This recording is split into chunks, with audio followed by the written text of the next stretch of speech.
चंद्रपुरात एकाच वर्षात वाघ हल्ल्यात अबतक 47, वनविभाग मात्र निष्काळजीतच.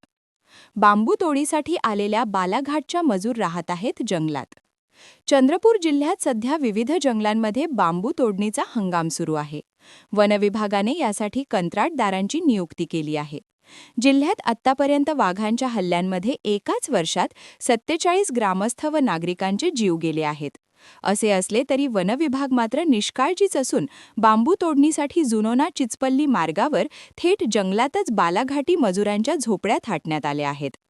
गेल्या 15 दिवसात यापैकी 2 ठिकाणी 2 वेगवेगळ्या हल्ल्यात 3 बालाघाटी मजुरांचा मृत्यू झाला आहे.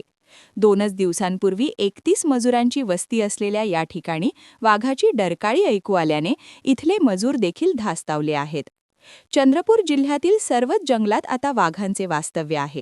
अशा स्थितीत पानवठ्याच्या शेजारी व वाघांचे वास्तव्य असलेल्या भागात थेट मजुरांच्या राहुट्या उभारणे टाळावे अशी मागणी वन्यजीव अभ्यासकांनी केली आहे.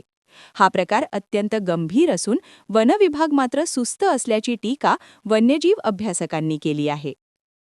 ज्या ठिकाणी वाघ आपल्या टेरिटरीमध्ये, आपल्या अधिवासामध्ये ज्या ठिकाणी पाण्याचा वापर करतो त्याच पाण्याच्या जवळ यांनी राहुट्या उभारल्यामुळे मोठा संघर्ष होता होता वाचलेला आहे. परवाच्या रात्री हे 31 लोक आपल्या कॅम्पिंग साईटला असताना वाघा तिथे आलेला होता. तर अशा स्थितीमध्ये जेव्हा आपल्याकडे कॉन्फ्लिक्ट आहे, वाघाचा संघर्ष तीव्र आहे, अशा स्थितीमध्ये त्या मजुरांचा सुरक्षेच्या दृष्टीने कुठल्याही उपाययोजना दिसत नाहीये.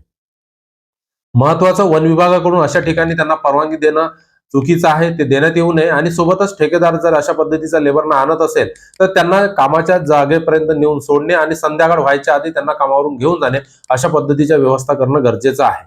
ग्रामायण प्रतिष्ठान VIA एग्रो फोरम के सहयोग से आयोजित कर रहे हैं ग्रामायण उद्योग एक्सपो 26 से 30 दिसंबर। यहाँ एक ही छत के नीचे मिलेंगे नर्सरी प्रोडक्ट्स, मसाले, bamboo items, house hold goods, clothing, food, Ayurvedic, cosmetic, artisan products and more. Be vocal for local end visit Gramayan उद्यम एक्सपो 26 से 30 दिसंबर, कुसुमताई वानखेड़े सभागृह, धर्मपेट, नागपुर।